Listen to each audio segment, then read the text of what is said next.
It is Wednesday night, August 18th, 2021. You know what that means. Another brand new episode of the Kicking Out Podcast. I'm Tanner Lee alongside my co-host, Paul Zartman. Paul, how are you doing tonight? Another fun episode of Dynamite from Houston, Texas. Best 2 weeks or best 2 hours of television every week, followed up by a hour-long episode on Friday nights now. So Yeah, I'm extremely happy. got to get new viewing habits, don't you? Got to get used to that third hour on Friday night from 10 to 11 p.m. Eastern time. That's, of course, we're talking about Rampage. Rampage debuted last week from Pittsburgh. What were your thoughts of the show? I thought it was a fantastic show. It was extremely fast-paced. Did not feel like an hour show. I hope they continue with that type of feel every single week. I want to see him come out there, hit 3, maybe 4 big matches, and that be that. Yeah, I thought it was a very paced hour. I mean, it flew by. Dynamite flies by in 2 hours, but Rampage really flew by. I thought all 3 matches were good. I thought the backstage stuff was good. Everything kind of set up future events, whether it be on Dynamite or eventually at All Out. Big thing coming away from Friday night. Well, of course, Fuego del Sol becoming All Elite. I know that made you very happy. Which that was really cool. That was a shoot moment. That wasn't a work moment. That was a genuine reaction by all. That was pretty cool. But Christian Cage defeating Kenny Omega for the Impact to become the Impact World Heavyweight Champion. What are your thoughts? Was it the right move or no? I think it's a great move. We've talked back and forth for a couple weeks since they named Christian the number 1 contender.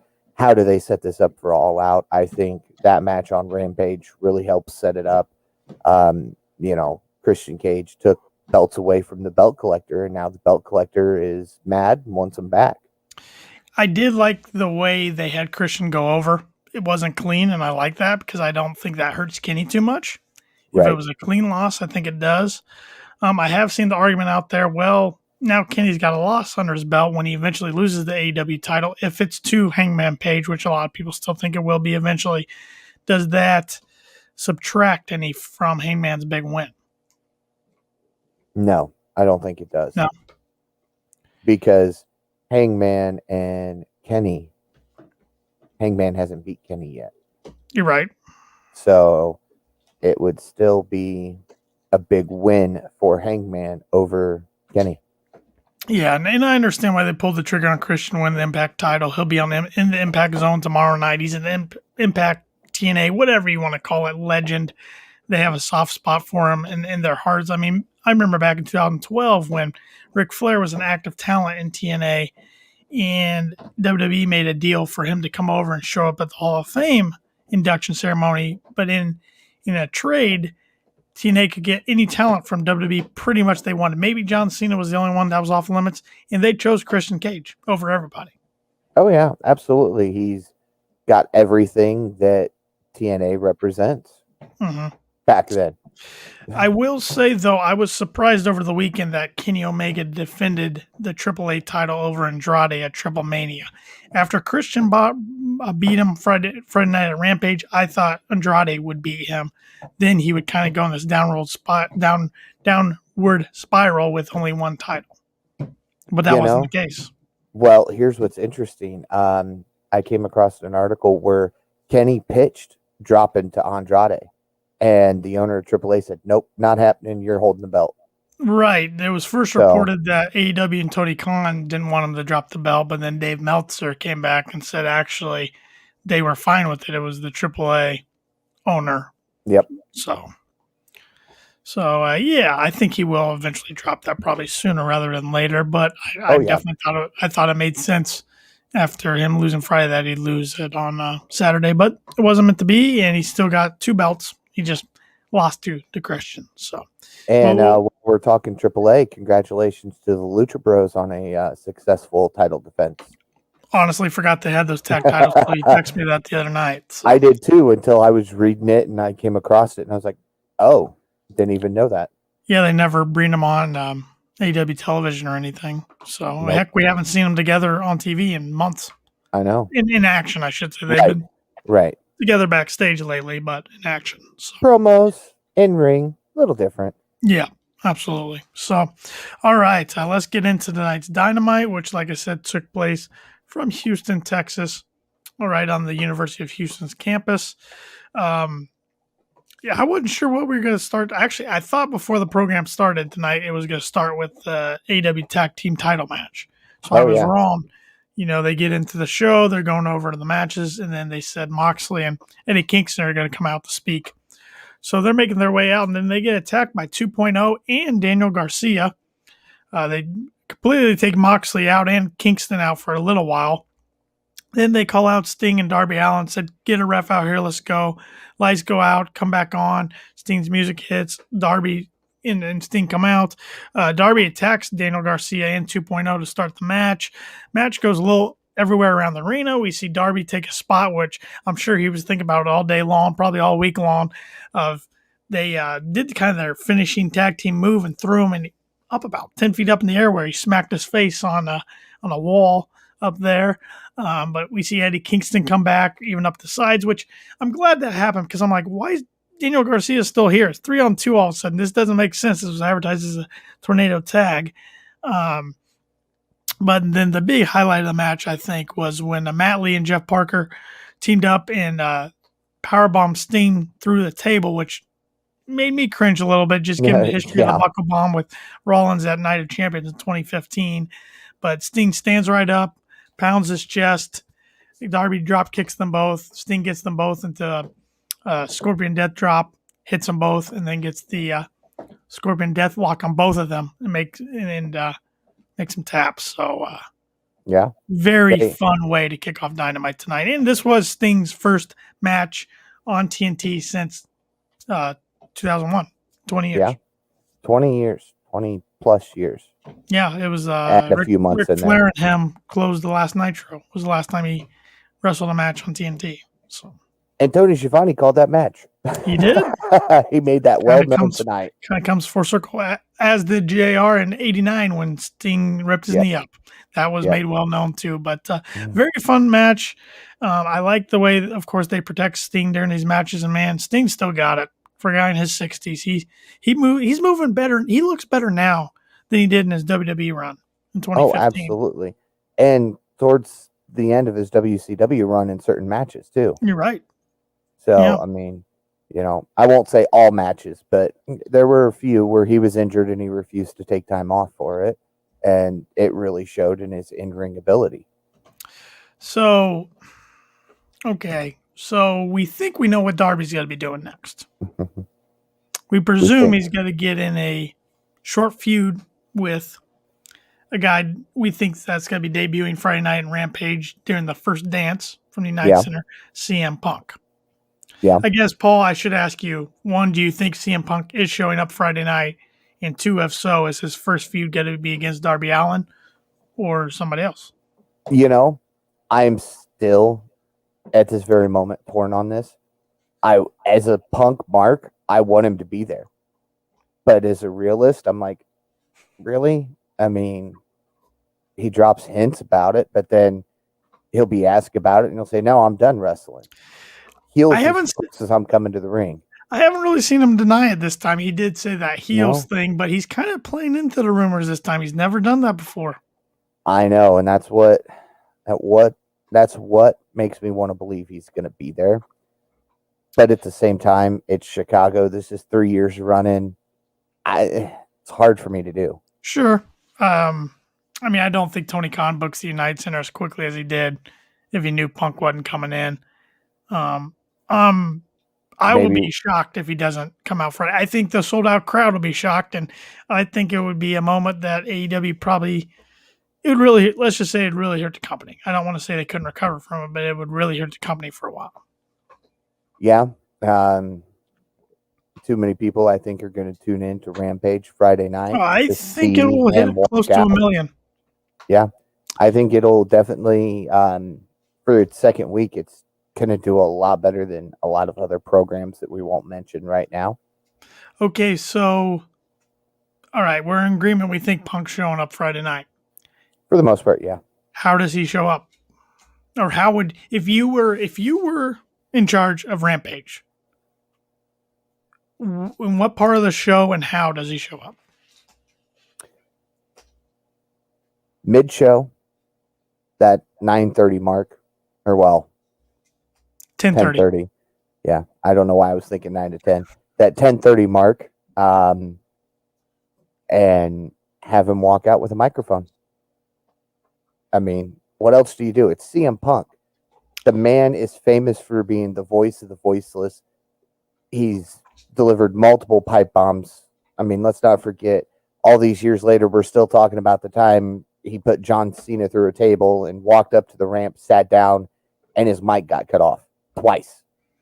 So, You want to know how I thought about this all day today. You want to know how I would do it? let's hear it. Right when it's 10:01 Eastern time, because you're going to have a lot of traffic coming over from SmackDown. A lot of people are going to be tuning in right away. I think their thinking will be the longer the show goes, they'll probably lose some viewers. So they Okay. want to hit early in the show. So 10:01, the Chicago Bulls music plays for like the kind of I forget what it's called. Their interest music they used to play when Jordan was there. I forget what it's called.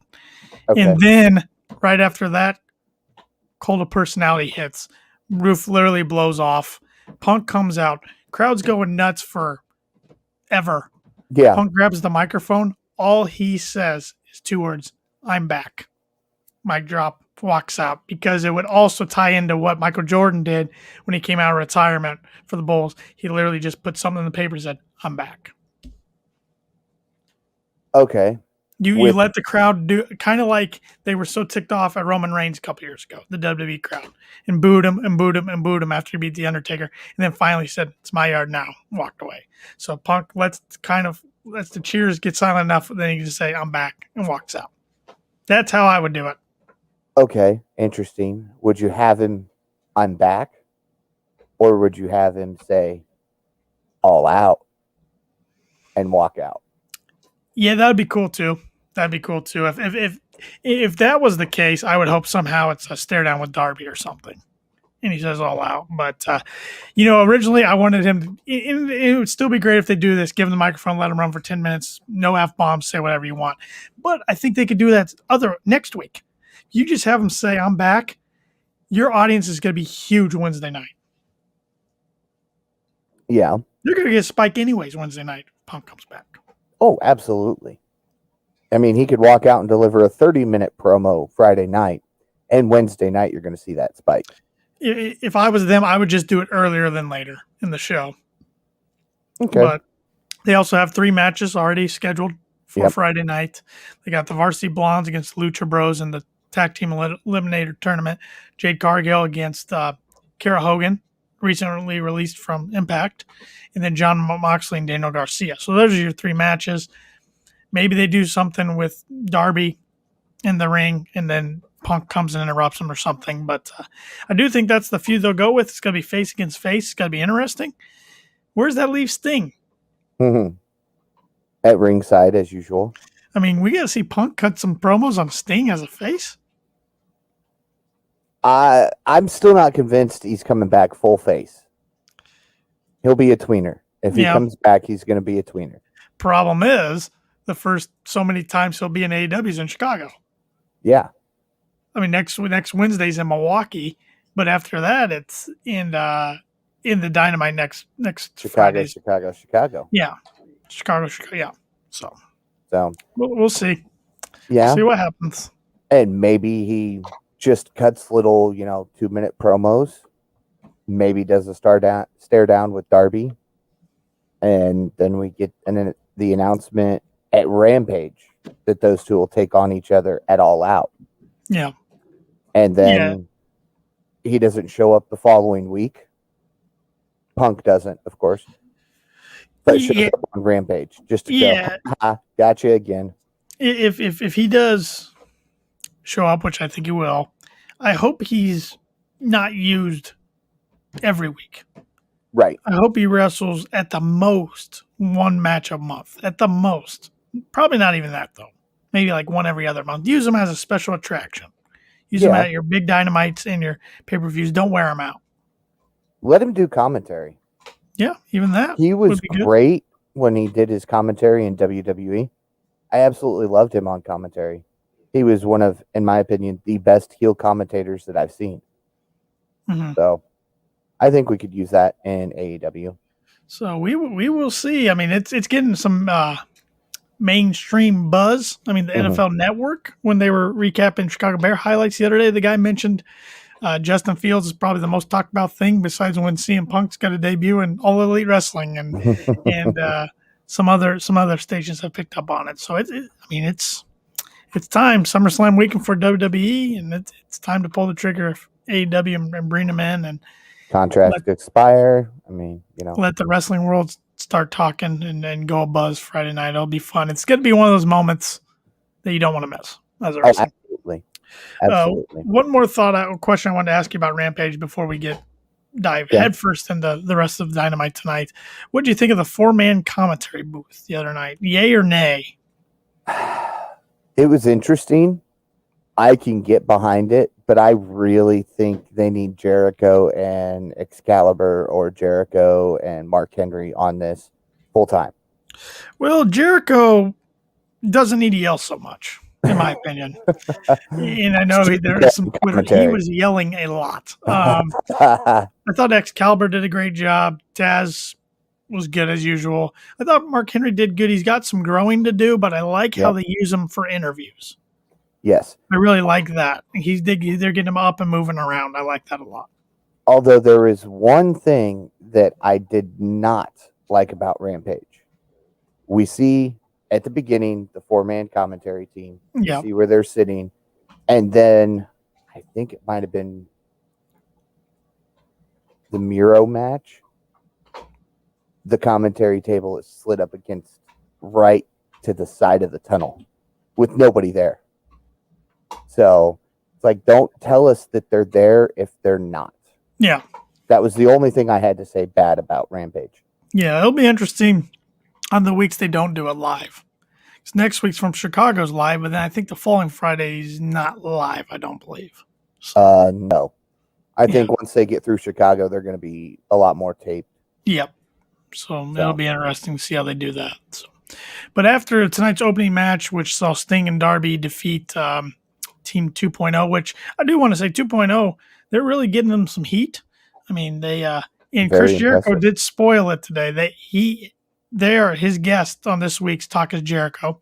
They recorded the episode weeks before they even debuted in AEW, but Jericho on the episode spoiled that they have been signed by AEW. We just haven't seen the graphic yet.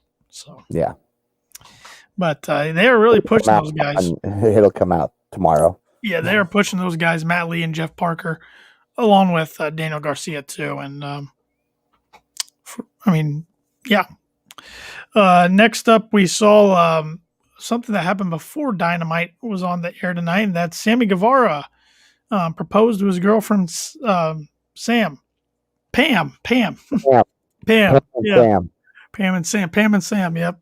Of course, if you're a Sami Guevara vlog viewer, then you are familiar with Pam. So good for them. Congratulations to them. That's pretty cool. Yeah. Didn't see that coming, honestly.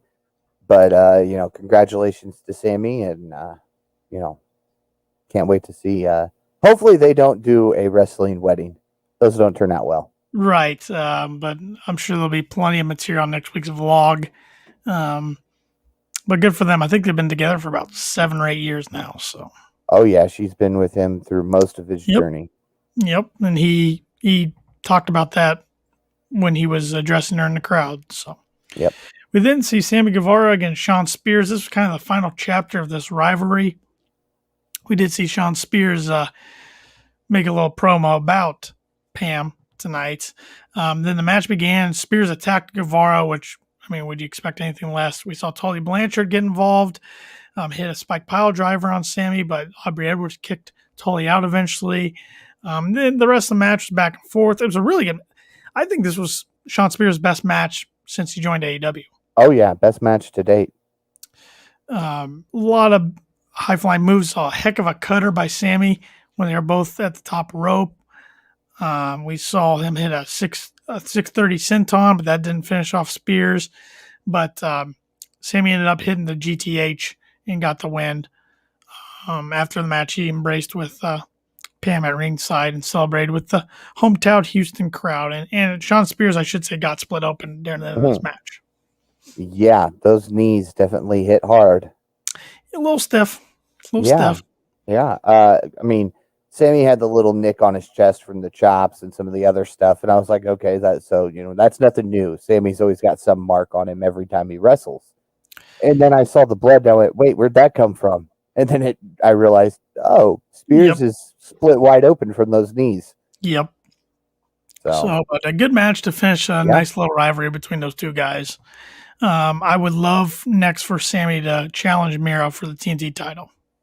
Oh, absolutely. But the only problem is I want to see Sammy win it. Yeah, and I would be surprised if anybody takes off Miro in 2021. But exactly. We will see. Let Sammy get through his wedding, then put some gold on him. Well, we don't know when they'll be getting married, so that could be a while from now. Which Sammy did at some, I don't want to say Comic-Con, but some convention he was at not too long ago. He did promise the crowd he'd be champion by the end of 2021. I think the TNT was the one that makes the most sense. Unless they bring back the Dynamite Diamond. Yeah. Then backstage, we saw Shivani with new Impact champion Christian Cage, and Don Callis interrupted him. So he's glad to see Cage and how they've come a long way since he put him on TV back in Winnipeg. But Christian pretty much tells Don that something's never changed. He's going to be a carny piece of crap. That was pretty much it. Short and sweet. We then saw a backstage vignette of Dante Martin. He talked about his match last week against the Young Bucks, Kenny Omega, how he was close to taking down the world champion. Next time, he'll know a little more what to do. I like that they put this in there. They're really starting to push this kid. Yeah, and I mean, the thing is, nobody really expected it. I mean, he made it himself. Have a comment here on YouTube from TMS_FN. Have you seen the CM Punk merch leak? Have not. I have not. I'm going to have to look into that after the show. Yeah, because I'm now you got my attention here. So. Yes. But thank you for the comment there. That's definitely something we'll look into. Yeah, if there's merch leak, that definitely signifies something. Yeah. Then this is part of the show. I know you had to step out for a little bit and run an errand. I think you missed this part. This was Dan Lambert cut a promo pretty much talking about how millennials are awful. And he has former UFC champions Junior Dos Santos and Andre Arvelovsky, I believe is how you pronounce his name. He's complaining about the millennials more and more, talks about AEW is not what it's all cracked up to be, keeps talking trash. Finally, Lance Archer makes his way out to the ring, but before he can get there, he's beat up by the Men of the Year, Scorpio Sky and Ethan Page. Yeah, so it was a setup. It was a setup. Are we going to see Archer Men of the Year feud? Looks like it. I was wondering today what Ethan Page got to do next. Yeah, or Scorpio Sky for that matter, or Archer. You know, I might get some heat from fans of the podcast on this comment I'm about to make. I could care less about Scorpio Sky right now. Ouch. Yeah. And I feel like AEW's done that to him for me. I can agree with you. I mean, I'll always be a Scorpio fan. I'm an SCU fan. Yeah. Not to mention CD sending me a birthday message, but always been an SCU fan since I came across him on BTE. But since the split of SCU, really, I mean, Men of the Year was the best thing he had going for him, but the focus was on Ethan Page in that even. Yeah, I mean, Scorpio was part of the tag match when they lost to Darby and Sting at Double or Nothing, but maybe he got dinged up or something too that we don't know about. He was off TV for a little bit, but I mean, Ethan Page had the rivalry with Darby, ended in the coffin match, and Scorpio was involved with Sting outside the ring there, but that was about it. I mean, I just feel like, 2 years ago, Scorpio was challenging Jericho for the world title. Mm-hmm. So, yeah. We got another comment here on YouTube from TMS_FM. Jim Cornette spoke on it and basically said that after the merch leak and the tease of Summer of Punk, if he's not AEW bound, he's using AEW to negotiate with WWE possibly. That does sound like something good old Jim Cornette would say. Yes. Which I have seen a lot of things out there on social media where people who don't believe that he is going to AEW do think he'll maybe show up in Re-sign WWE. with Vince. Yeah. Yep. So It's always back and forth with the fans. we'll find out Friday night. I can't wait till it gets there. So Yeah.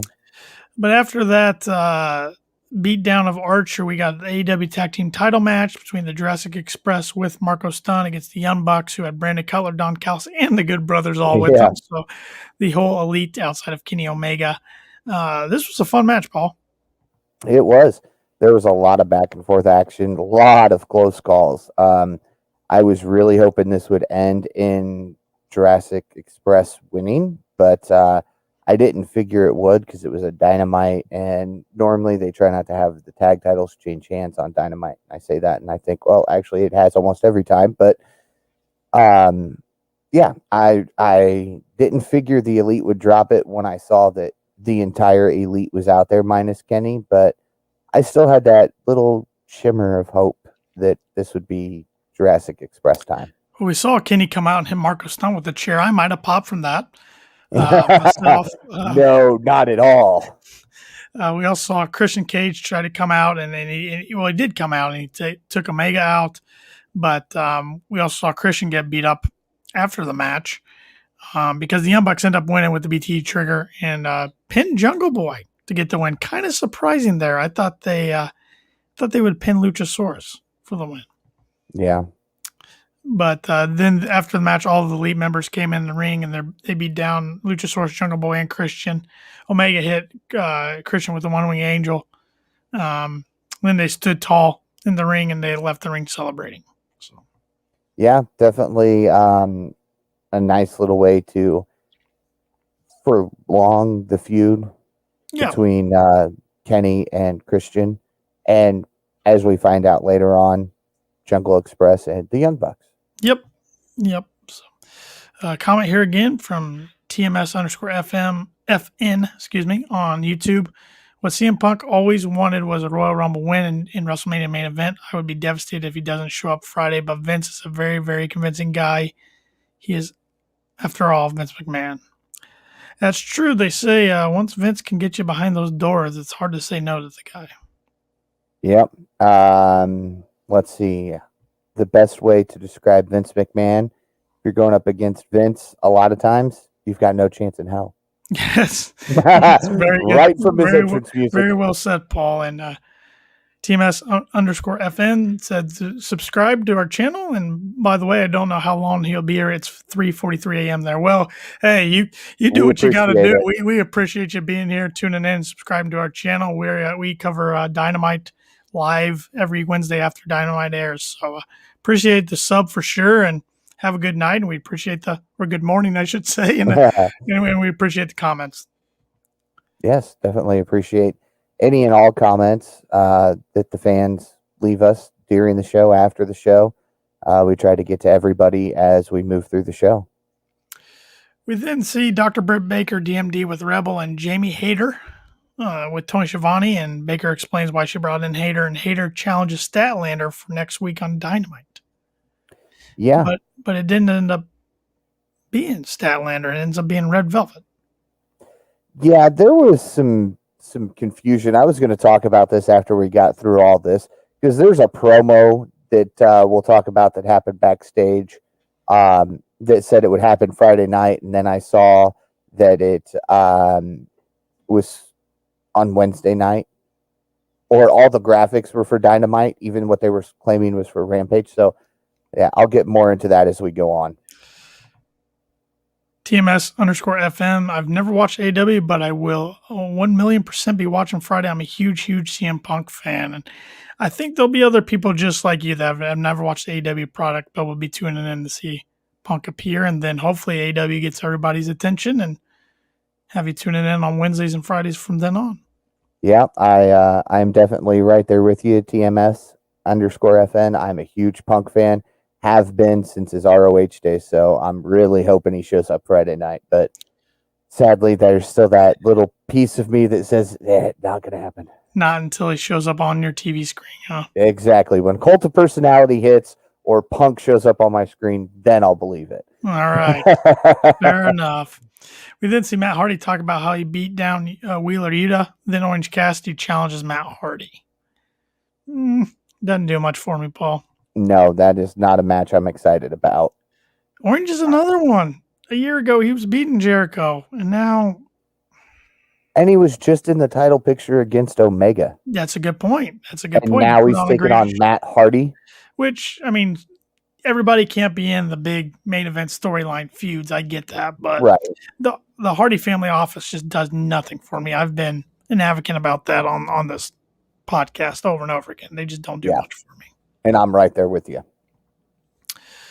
We then saw Shivani. Shivani got a lot of TV time tonight.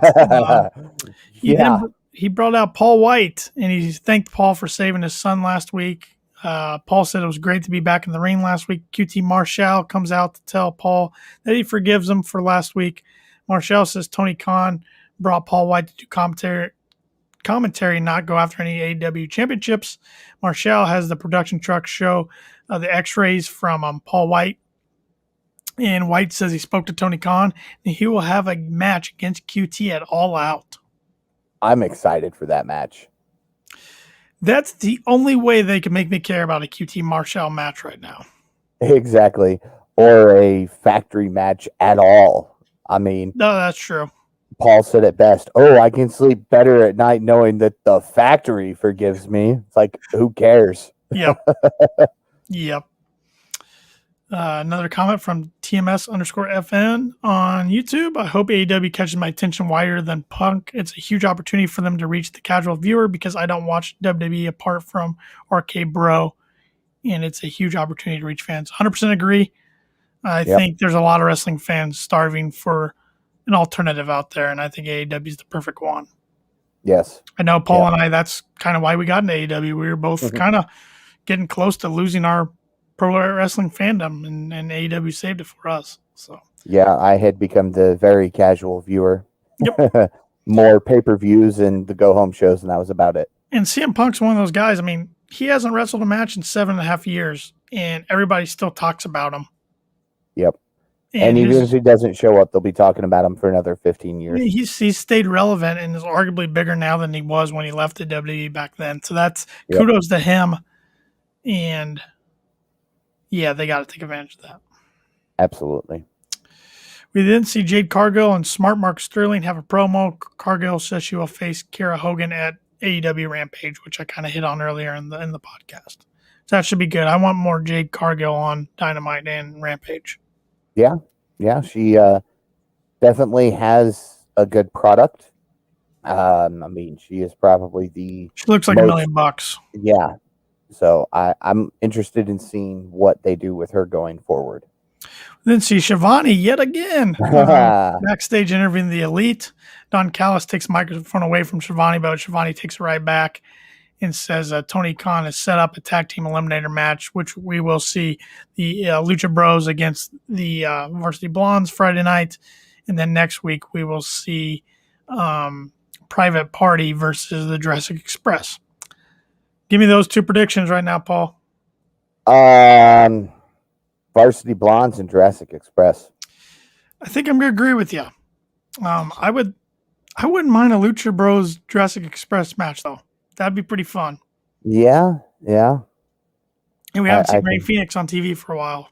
That's the thing. I mean, obviously he's cleared. He wrestled at AAA Mania.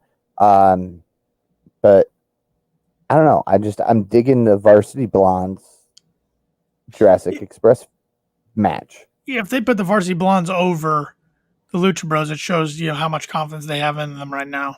Mm-hmm. But I think where this is setting up for because the winner, not only will they face the Bucks at All Out, the winner of this tag team eliminator tournament, it's in a steel cage. Yes. So the Elite won't be able to interfere as easily. I think it's leading to Jurassic Express versus the Young Bucks. Yeah, and I mean, we've seen Lucha Bros Young Bucks in every other type of match. True. I really hope we don't get them in the steel cage.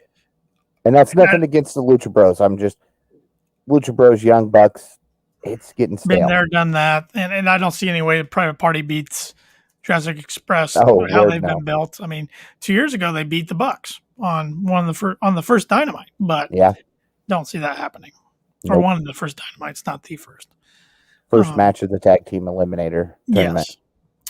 TMS_FN. If they give this guy a third summer of Punk, though, he's something else. If CM Punk's tease is true, they have obviously told him they're going to build the company around him. Would you say that's right? I think, Punk's been on record for a long time, especially when he was doing some negotiating with ROH a year or so ago. He said to them it wasn't really as much about the money as it was opponents and storylines. Yeah. He's a big fan of good storylines, good opponents for the fans. So, I mean, I think there is a lot of young talent he wants to work with. I mean, I think Darby's one. I know Will Ospreay over in New Japan's one now with Forbidden Door open. I think Will Ospreay coming back to New Japan over the weekend and saying he's staying in the U.S., I think we could see him pop up on AEW television sooner rather than later. Maybe against John Moxley at All Out. Maybe. Is he cleared yet? Yep. Okay. I know he had a neck injury not too long ago. Yep, he's cleared. Okay. So we'll see. I think Moxley definitely going to face somebody from New Japan. I thought it was going to be Tanahashi after taking Archer's belt away from him, but I read today where he and Kota Ibushi are going to have a match on the 4th. So I don't know how he'd be back over here on the 5th. I don't know. But I don't know. Crazy things have happened. So yeah. I mean, the Bucks have been in the Tokyo Dome on Saturday night and back in another match in the Indies on Sunday. So that was pre-pandemic. Well, that was pre-pandemic. So this is true. Pandemic and testing have kind of changed things. So this is true. Especially with the news from Chicago, which we'll talk about towards the end of the show. We see Taz in the ring, and he introduces his son Hook and Ricky Stark. Stark says he wants to talk man-to-man with Brian Cage. They go to another camera shot. Brian Cage is laid out after being attacked by Powerhouse Hobbs, but Cage gets up and starts fighting in the back. Starks and Team Taz retreats to the back. Yeah, I thought we were getting a match, and we didn't get anything. I was a little disappointed in this. I don't know if it was the camera at work or what, but the crowd didn't pop with Hobbs being back. Because they're tired of the story. Well, I know, but I mean, Hobbs was getting some good cheers even with Team Taz, and then he took his bereavement from AEW and comes back, and it was I don't know. I just didn't like the way it was done. It was like a slow pan up on him. Like it was trying to be all mysterious, and it didn't work. Yeah. Got another comment here from TMS_FN. It's weird, though. I don't know if either have you guys noticed yourselves, but recently WWE have uploaded CM Punk matches and referenced him, and they played Cult of Personality at NXT. They could be toying with him. Yeah, it's not the first time they've done that. A couple years back, Punk said something about possibly wrestling again, or it was leaked that he was going to or something. And the very next week, a video was uploaded to social media from somebody who was at a pre-show for Raw or NXT or something. And Cult of Personality was blaring throughout the whole arena. Yeah, and no company owns the rights of Cult of Personality, so anybody can play it as long as they get the permission or pay for it. So, right, which Living Color has followed AEW and Tony Khan. They have. I don't think that's just by coincidence. So. No. We then see Pac challenge Andrade El Idolo to a match at All Out, and they pretty much Chavo and Andre and his other assistant hand Pac a huge stack of papers and said, "Here's his stipulations." Yeah, weird little segment. Go ahead. I gotta admit, I thought we were gonna get a guy coming in with styling and profiling and wooing all over the place during that segment. So did I, especially after his AAA appearance. Mm-hmm. But of course, rumor has it, and I didn't watch, and I've seen all over social media that he wasn't the only person by that last name who was at that pay-per-view. She was backstage. She got cleared by the WWE month in advance to be there. So. Yeah. Yeah, Yep. I think rumor has it from Sean Ross Sapp and Fightful and their sources that and Meltzer too, Wrestling Observer, that Flair's locked AEW eventually. So we will see. Yeah, and the only problem is I think they've got to wait. Otherwise, it's just gonna overshadow Chavo being there. Right. Maybe it's too bad they couldn't have found out earlier. Maybe they wouldn't have brought Chavo in. So Right. Yeah. I think that's kind of where they're at in this. Is now they're kind of stuck with Chavo. So what do they do when they bring Flair in? it's then right around 9:30 on the program. So that is the weekly women's match. It's Penelope Ford versus Thunder Rosa. Thunder Rosa's first Dynamite match since being officially All Elite. Thunder Rosa gets the pin as she makes Penelope Ford tap out with a rear naked chokehold. Thoughts on this match, Paul? I wasn't as into it as I was hoping. Me neither. This is the one match that kind of lost my attention. Yeah, I'm a Thunder Rosa fan, but I mean, I know it was darker elevation where Penelope attacked somebody and Thunder came in for the save, but it just seemed, again, too rushed. Yep. So, although I got to say, she hit that drop kick when Penelope was up against the ropes, and I mean, I give Penelope props because she looked like a ragdoll there for half a second. She's getting better. Yeah, she is. That's definitely, for sure. She's really improved. Definitely a lot better since her and Kip have gotten together than when she was with Joey Janela. No offense to Joey Janela. Who's now a heel. I think we mentioned that last week. But yes. We then got a clip of Malachi Black's debut back at Fyter Fest and kicking Arn Anderson in the head and Cody Rhodes in the head. Then we see Arn and his son Brock Anderson, and Arn cuts a promo and says that Malachi Black will face his son Brock Anderson next week on Dynamite. But Arn was looking like he didn't want Brock to take him on, but Brock really doesn't care what his dad thinks. He's going to do it, and Brock will probably get squashed in about a minute. And I swear as he should. As he should. And I swear to you, I thought Arn said Friday. I mean, I thought he said Friday for that, but then it was promoted for Wednesday. So the graphics next week. Yeah. I don't know. Yeah. He does use black mass, but I believe they're calling it something else. Yeah, a little bit of a different name, but it is still the same devastating blow to the head. Oh yeah, he's still. I mean, they're going to use him the way WWE should have used them. And they already have, in my opinion. And TMS_FN also has another comment here that I missed regarding Punk. If he doesn't show up in his hometown in that building after everything, they're going to tear that building down. It's going to be interesting if he just doesn't quite show up. Oh, I was saying before Paul and I got on air, if he doesn't show up Friday night, Tony Khan might need to head north of the border for a little bit. Or maybe south. I'm not sure which way he should go, but he definitely should get out of Dodge for a while. We see get a promo from Miro, and he tells Eddie Kingston that he wants to talk. Yeah, interesting if they're going that direction for a TNT title feud. Yeah, I don't know. I think it's just Miro wanting. I think in a sense, Miro is going after matches he's wanted that he couldn't have before. But, well, I mean, we're 2 weeks this Sunday away from All Out, and we don't have a TNT title feud set up yet. So if he wants to talk, I think that's the direction they're probably going. And if that's the case, that needs to be one of the promos on Friday to get it set up, get it started. Otherwise, it's going to feel way too rushed. Yep. We then see John Moxley cut a promo talking about everyone is going to AEW, wants to come after him. He talks about Omega, Adam Hangman Page, Christian Cage. He says he was at the top of the food chain. He carried the company during uncertain times, empty arenas, etc.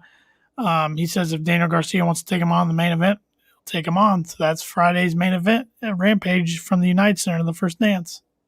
Yep. Then we got the main event tonight. It was the fifth labor of Jericho. Jericho against MJF. Jericho with no Judas entrance music and could not use the Judas effect. That didn't stop the crowd from absolutely belting the song, helping him get to the ring. That was a pretty cool moment. Yeah. They got a little off at one point. Half of them continued on when they forgot a whole verse, but we got back to it and we got it all smoothed out. Fun match, back and forth here. There's a spot towards the end. MJF's got the diamond ring, and Jericho's got Floyd. Aubrey Edwards catches MJF with the diamond ring, takes away from him. Jericho hits MJF in the midsection with Floyd. Then he's about to go for the Judas effect, but hesitates when he realizes he couldn't use it. MJF takes advantage of that and hits Jericho with the Judas effect. MJF has Jericho in his arm bar. I think it was salt to the earth, he calls it. Yep. And then Jericho tries to reverse it for a quick roll up, couldn't do it. MJF locks it in deeper. And one of the rare times I've ever seen Chris Jericho taps out. I know that is a very rare sight. I had to watch the replay to make sure I saw what I saw because it is so rare. MJF celebrating and Jericho's lying in the ring selling the pain on after the show goes off the air. So not only does MJF beat Jericho for a third time, Paul, he does it clean. I know. Clean. I know. This is crazy. I expected Wardlow. I expected something. It just shows you what the company thinks of MJF. I think it's the right decision. Don't get me wrong. I do. Agree. But I thought how the story was progressing, I thought Jericho was going to beat him. Yeah. And didn't. So. Yeah, I seriously thought Jericho was going to win this. MJF was going to cut a promo next Wednesday that said, no, this isn't how it ends. You, me, your career, all out. TMS_FN on YouTube wants to remind us about WrestleMania 28. Yeah, CM Punk did make Jericho tap out there. Or beat him. I think he made him tap out, if my memory serves me correctly. If not, he beat him.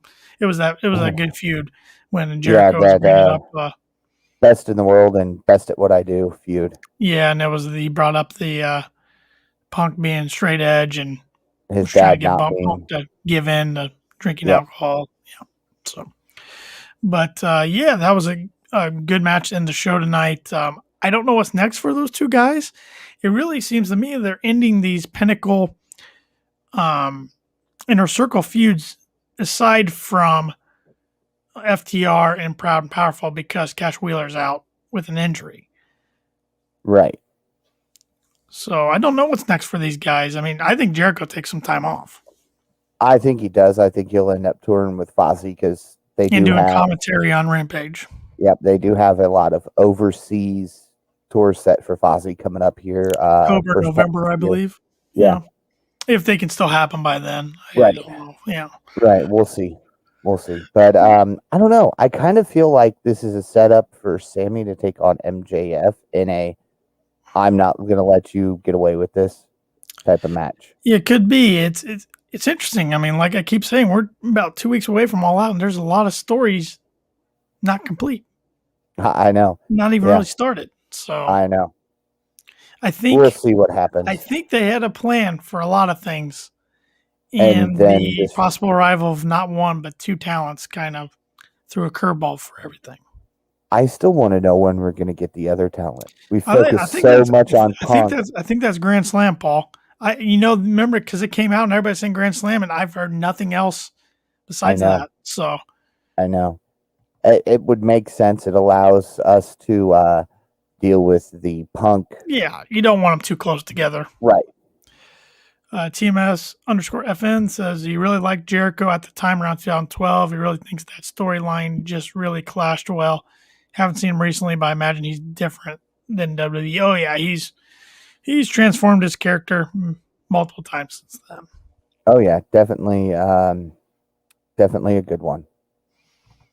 This time next week, I'll be able to discuss AEW 2, hopefully, if all goes well Friday. But for now, I know nothing, unfortunately. Sorry, guys. Hey, no problem at all. We're just glad you're making conversation and tuning in. We appreciate it. We know it's late on your side of the world. So absolutely. Or early on your side of the world, I should say. Early, late, it depends. Maybe, who's not to say he's been up all night?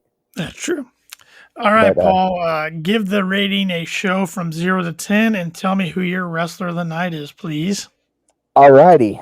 I'm going with a 6.5. Ooh, that's lower than I thought. It is. It is. Way lower than I thought. It was a solid show, but the production got me this week. There were times, I mean, we were talking about matches that were going to debut or be on Rampage, ended up being on Dynamite. We got matches on Dynamite that ended up being on Rampage. See, I didn't really notice that until you're explaining to me. I might have to go back and watch now to see how bad it got screwed up. And I might have completely missed it and screwed this all up. And I'm okay with that if that's the case. But I swear there were some things that were set to be on Friday that ended up next week, but I could be wrong.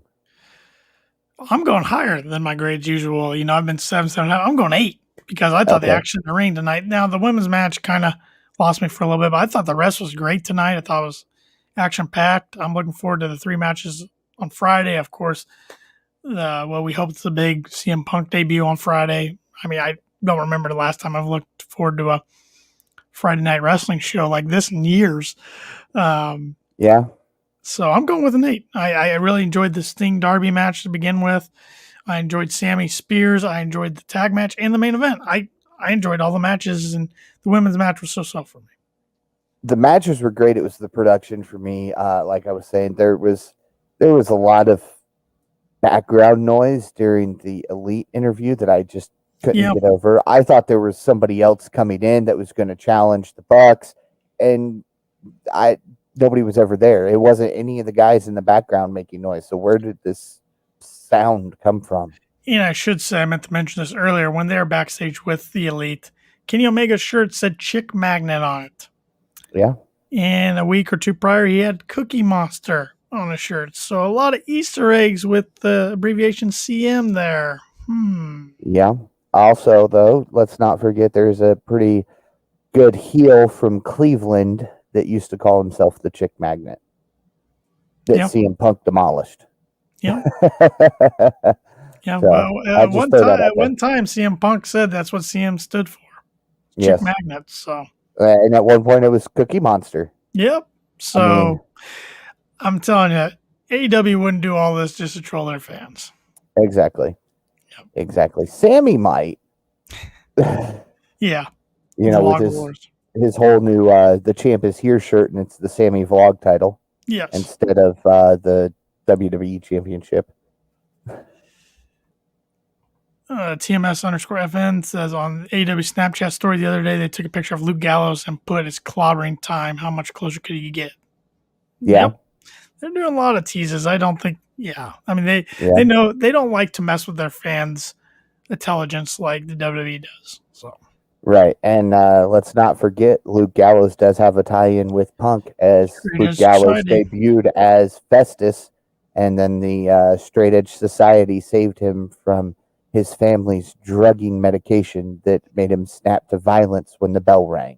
Well, and you remember the woman, Serena Deeb, who's now AEW. Who released a shirt that said the best women's wrestler in the world. Yep. So we will see. We will see Friday night at 10 o'clock Eastern Time, the first dance from the United Center AEW Rampage. But who's your wrestler of the night tonight, Paul? You're going to be surprised by this. Am I? MJF. That doesn't surprise me. Really? Yeah, I mean, he got a big win, his 3rd win over Jericho tonight. Yep. Clean? But it was because it was clean. Clean. That's what it was. There was no interference. He didn't get to use the diamond ring. Yeah, he used the Judas effect, but big whoop. But overall, I mean, he showed that he can wrestle. And I got to back him for that. He wins big matches. Yeah. Yep. So, I was going to go with Sting because he looked awesome tonight. First match in TNT in 20 years. But I'm going to go with Sami Guevara. Gets a big win over Spears. Closes that chapter of rivalry. Gets engaged to his longtime girlfriend, Pam, tonight. In his hometown of Houston, Texas. It's Sammy night tonight. So Sammy was my pick until MJF won clean. I got to tell you. That's what did it for me. So Got a couple more comments here from TMS_FN. I completely forgot about that time, Paul. Makes it even more interesting. I'm sure Tony Khan isn't that stupid to not do this after everything. There's always that saying in wrestling, and it's always true. Everyone comes back at some point. Yep. Never And say never. yeah, when Punk left, he always said, never say never. Yep. Until him and Vince got into their, legal battles. And then it was, I'm never wrestling again. Well, I thought when he was on that backstage show on Fox, I thought that was going to lead to something and never did. So Exactly. I think he knows the timing's right now. If he wants that big payday, the timing's right now to cash in on it. So Yep. Final thoughts for the show. Fun show. I mean, I really enjoyed it. The thing I like with crowds back at AEW is that it's just a different look every week. And I enjoy that because the arenas are different. We just got so used to Daly's place for a year and a half. Just nice to get a different look. I'm excited to see what the Milwaukee crowd looks like next week. It's going to be fun. And then, of course, we get Chicago. And I hope after all these Chicago shows, they take a little break from Chicago. Maybe when Revolution comes around in February, they don't run it in Chicago because even though it's one of the hottest markets in the U.S., I think it could get a little watered down if you do it too much. Yes. Yeah, I think they need to go back to, once a year, and that'd be that. Do All Out there every year, do the Thanksgiving episode there. But I do like running a show in the United Center. I mean, that's going to be awesome. The United Center's a great venue for stuff. So looking forward to it Friday night. Can't wait for 10 o'clock. I hope Cult of Personality comes on at 10:01 Eastern Time and blows the freaking roof off the place. Yep.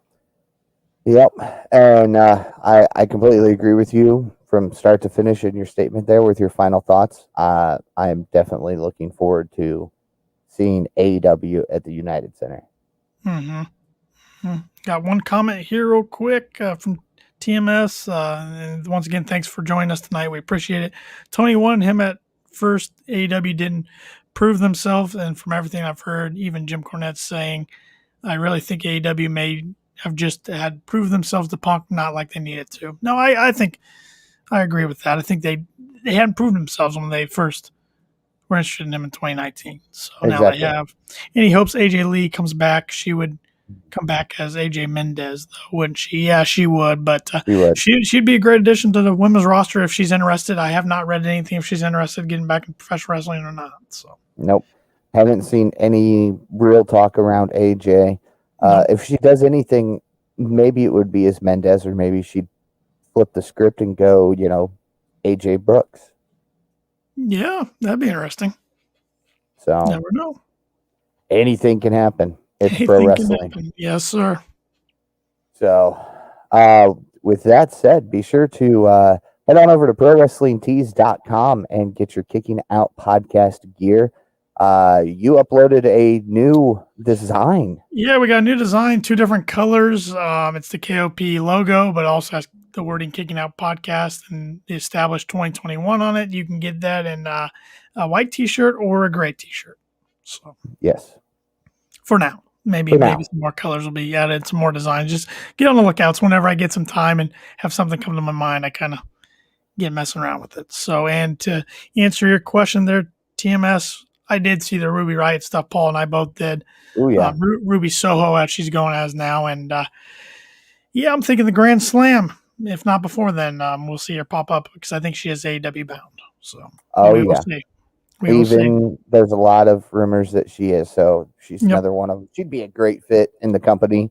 100%. Loving the new look with the full head of hair, not the half shave, but that's just me. Yep, she'd be a good addition to the women's roster. That's for sure. So. Yep. Be sure to follow Kicking Out Podcast on all forms of social media at Kicking Out Pod. Follow Tanner Lee. And of course, be sure to follow myself, Paul Zartman at Paul Zartman 921 on social media. Tanner Lee is at Tanner Lee 92. So I got one thing, Tanner, before we wrap up the show here. Okay. We're 2 weeks away from this being defended. The Kicking Out Podcast Predictions Championship. And I got to tell you, you can try all you want. It's staying here. There is no way you could get this. I mean, there's a very, very slim chance of that happening, and I'll never say never. But I got to say, I defended it once, and you couldn't get it. Of course, that came down to points, but this time we're going to get it right.